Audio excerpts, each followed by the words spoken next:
Cinema's multifaceted system of making meaning allows it to function as a powerful historical tool, oftentimes called upon in response to complex political climates. While film sometimes solely operates as a piece of historical documentation, it is also capable of combating injustice firsthand. The mainstream cinema model is frequently criticized for its prioritization of profit over quality, a sentiment that various waves of film have opposed in different degrees. Jean-Luc Godard's form of resistance in the French New Wave to the deconstruction of the traditional narrative structure amongst the avant-garde have each played a vital role in the formation of the medium itself. Octavio Getino and Fernando Solanas' 1968 documentary, The Hour of the Furnaces, offers a look into the Argentinian socio-political landscape, addressing the country's deep roots of classism and internal strife. The work is classified under the duo's very own manifesto toward a third cinema. They state, "Third cinema is, in our opinion, the cinema that recognizes in that struggle the most gigantic cultural, scientific, and artistic manifestation of our time, the great possibility of constructing a liberated personality with each people as the starting point, in a word, the decolonization of our culture." Getino and Solanas criticized the ideological tendencies of classical Hollywood cinema, categorizing the specific production model in the middle of the aforementioned essay. The placing of the cinema within US models, even in the formal aspect, in language, leads to the adoption of the ideological forms that gave rise to precisely that language and no other. The 35mm camera, 24 frames per second, arc lights, and a commercial place of exhibition for audiences were conceived not to gratuitously transmit any ideology, but to satisfy, in the first place, the cultural and surplus value needs of a specific ideology, of a specific worldview, that of US financial capital. The mechanistic takeover of a cinema conceived as a show to be exhibited in large theaters with a standard duration, hermetic structures that are born and die on the screen, satisfies, to be sure, the commercial interests of the production groups, but it also leads to the absorption of forms of the bourgeois worldview, which are the continuation of 19th century art, of bourgeois art. Man is accepted only as a passive and consuming object, rather than having his ability to make history recognized. He is only permitted to read history, contemplate it, listen to it, and undergo it. The cinema as a spectacle aimed at digesting an object is the highest point that can be reached by bourgeois filmmaking.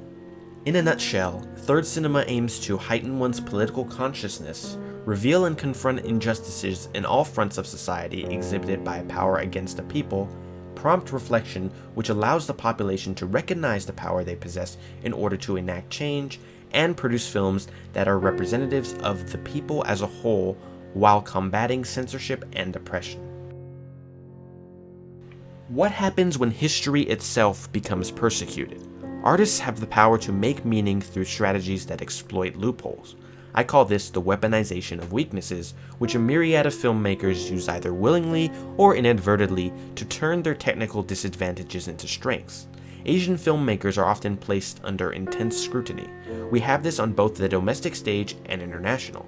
For example, Apichatpong Veerasethakul's powerful willingness to work outside the reins of the strict Thai studio system, and something like the trials and tribulations of Chen Kaiga's Farewell My Concubine in its release and distribution. I've also mentioned the work of Lab Diaz in my previous videos, highlighting how the lack of picture and sound quality from a technical perspective within its work generates a rawness that would otherwise be untouched if altered. From a strictly structural perspective, I turn to Lars von Trier's filmography when citing the effectiveness of weaponizing one's weaknesses. Von Trier and his Danish compatriot Thomas Vinterberg are the founders of the Dogma 95 film movement, their attempt to purify filmmaking by hyperfixating on the work's story and an actor's performance. The resulting films are transgressive and confrontational, two classifiers that are trademarks of the avant-garde. Many of the films within the third cinema canon aim to capture the true spirit of a nation on a broad scale. See A City of Sadness, of course. American auteur Harmony Korine's Julian Donkey Boy, the first film made outside of Europe in the Dogma 95 movement, functions on a deeply personal level, confronting underrepresented subjects in creative ways. Art and cinema remain unconstrained by technical and societal barriers. it only takes one person to start this change.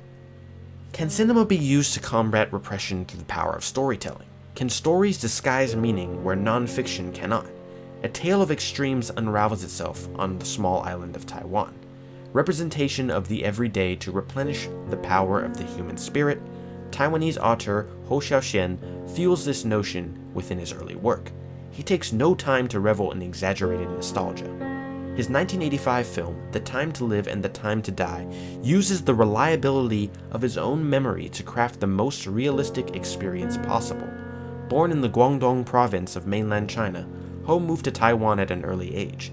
The film covers his growing up from 1947 to 1965 and is shot near the location of his childhood home, featuring non-professional actors. Because of this, it's enchanting in the subtlest way possible and is marked by a hazy sense of yearning, reminding me of one of the mainstays in the third cinema canon, Usman Sembene's 1966 film Black Girl. While Hou's later work is heavily driven by an ornate, traditional, visual sensibility, The Time to Live and the Time to Die remains an important foundation for understanding his distinct style. Alongside the likes of Edward Yang, Hou eventually became one of the leading figures of the Taiwanese New Wave cinema movement. Real social challenges were finally being confronted in the region, marked by the welcoming of this form of art cinema. The intent behind the Italian neo-realist works of people like Vittorio De Sica, Pier Paolo Pasolini, and Roberto Rossellini feel very much in tune with the films made by the Taiwanese at this time, and while the movement only lasted for a short period of 5 years, almost half the time of Italian neo-realism, the impacts of the Taiwanese New Wave never ceased. To contextualize all that we have covered, we must go back to August 15, 1945. The Japanese control over Taiwan has just been relinquished following the nation's surrender. The Chinese Civil War breaks out, leading the Nationalist Party, also known as the Kuomintang, to flee the mainland and seek refuge in Taiwan. Tensions rise between the islanders, mainlanders, and the Japanese. Corruption and misdeeds done by the Kuomintang continue to increase as economic disruption, political obstruction, and other atrocities run rampant. In a city of sadness, Hou politicizes the lack of portrayal in response to this repression by synthesizing his aesthetic sensibilities with the ideological tenets of third cinema. We do not witness any of these horrors firsthand, only the effects and the aftermath. A radio blares. We see a family. They live in the small and isolated coastal town of Jiufan. Circumstances seem to be improving, as Emperor Hirohito has finally announced the unconditional surrender of Japan over the radio broadcast. The audience witnesses the shift in political climate through the daily lives of the Lin family. Wenqing, played by Tony Leung Chiu-wai, is the youngest of 4 brothers. He works as a photographer, holds progressive beliefs, and is deaf because of a childhood accident. The third brother, Wenlong, is scarred by his time in World War II. The second brother has vanished, while the eldest runs an underground nightclub and a smuggling business.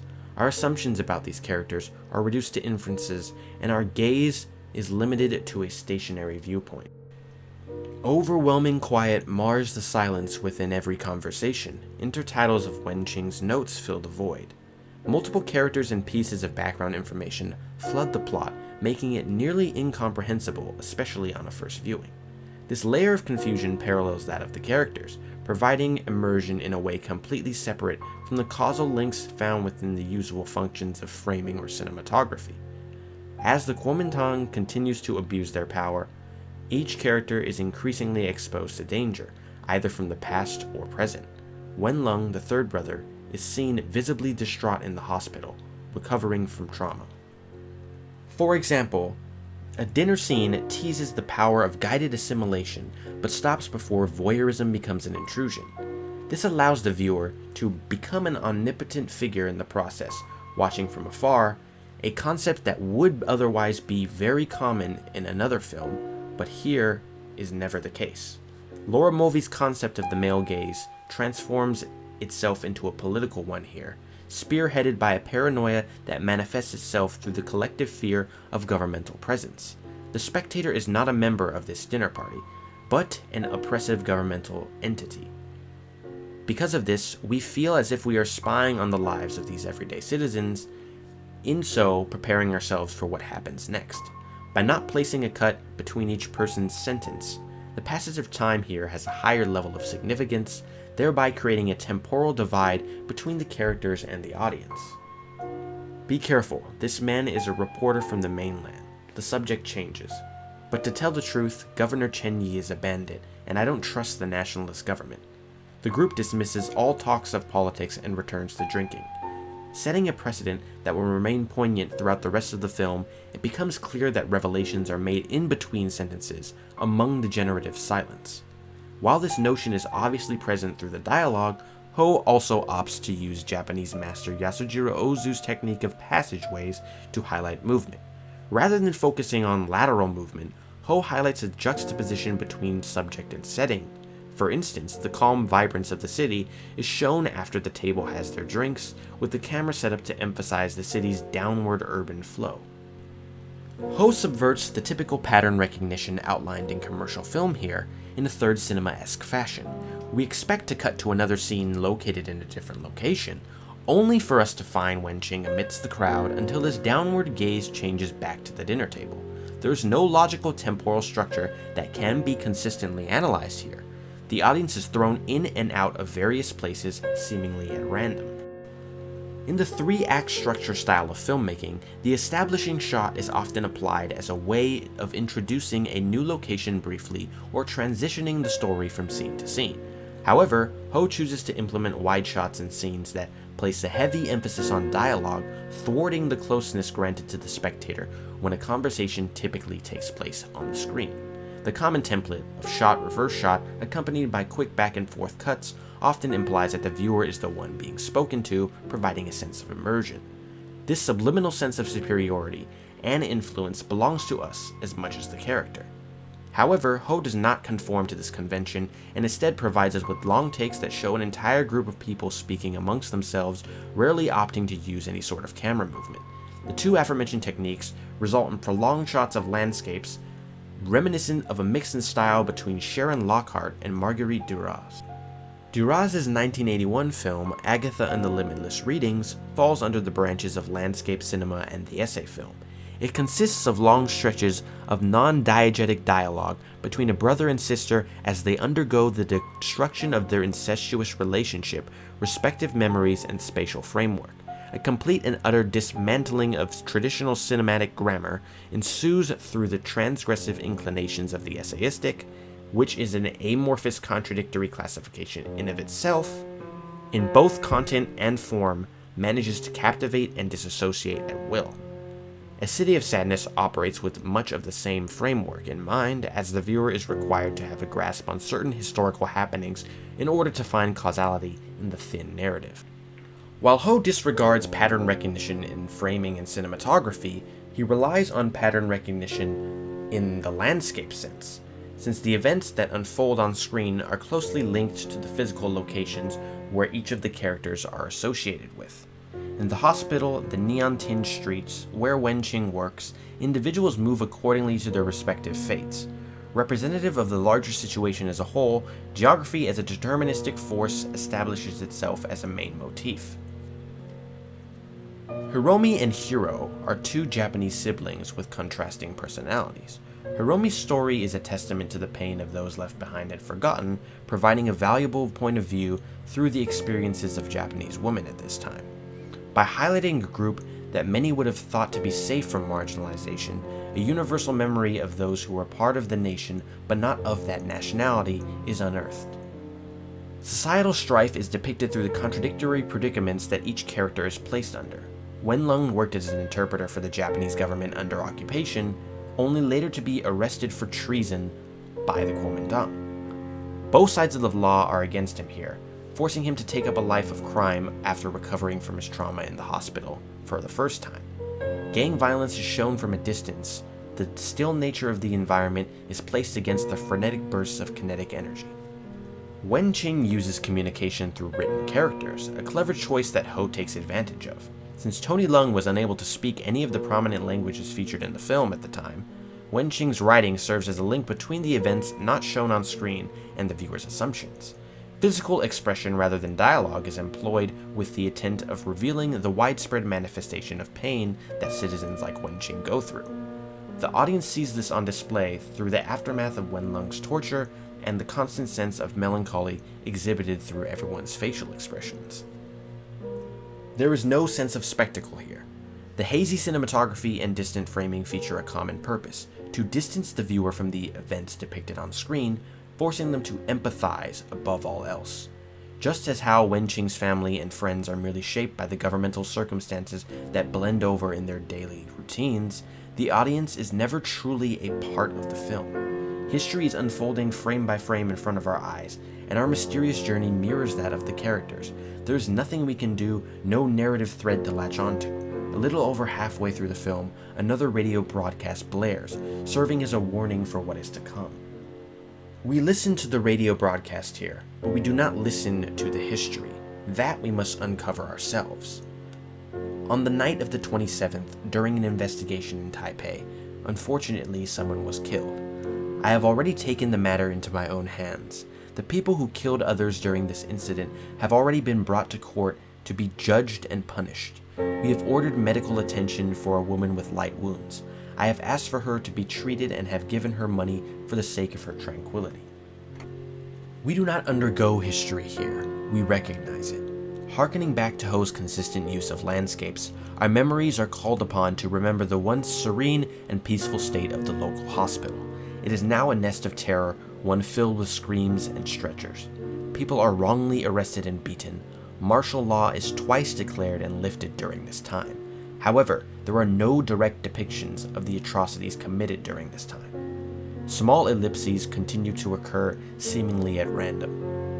On February 28, 1947, the 228 incident occurred. The day before, a female cigarette vendor is harassed and beaten for selling contraband, sparking immediate protest. A shot is fired into the crowd, killing an innocent bystander. Protests continue to spread, but justice still does not prevail. Gatherings take place outside the Governor General's office, leading the guards to open fire upon the demonstrators.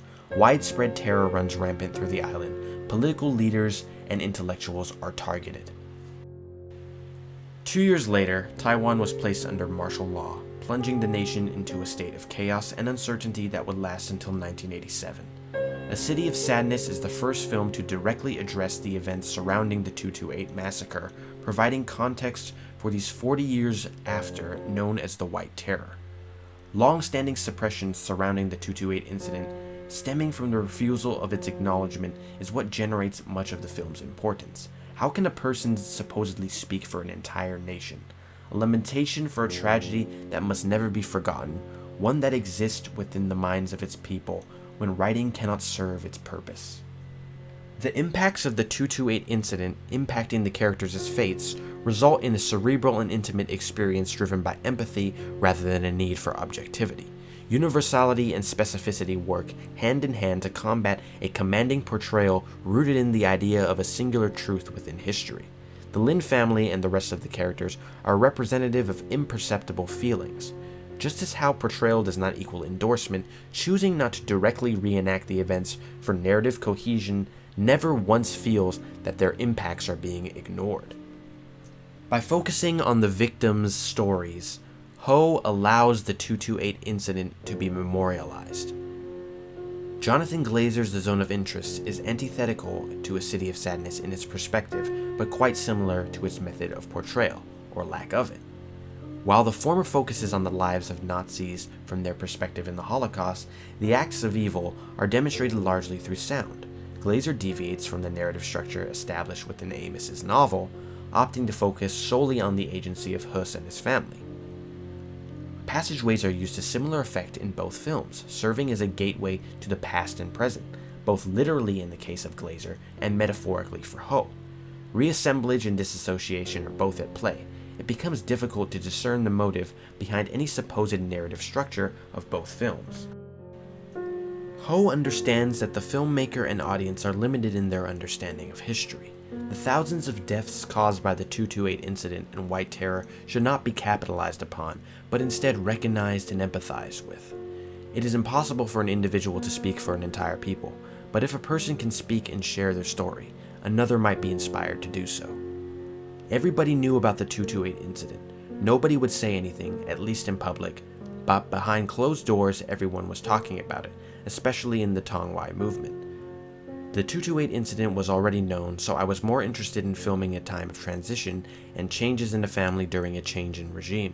This was the main thing I wanted to capture. There's been too much political intervention. We should go back to history itself for a comprehensive reflection, but politicians like to use this tragedy as an ATM, making a withdrawal from it whenever they want. It's awful. So no matter what point of view I took with the film, people would still criticize it. I was filming events that were taboo. I had a point of view, and no matter what, I was filming from the point of view of people in a family. Of course, it's limited by the filmmaker's vision and attitude. I could only present a part of the atmosphere of the time. Following the 228 incident, Hou leaves toward the mountains with the leftist guerrillas, as Wenqing expresses his desire to follow. Hou reaffirms Hiromi's love for him, advising him that the support he has for their cause is enough. A strange veil of pain shrouds the final third of the film. The clouds form a void indistinguishable from the sky. Moments that would otherwise easily be the best of Hiromi and Wenqing's lives are presented to us with the numbness induced by fear.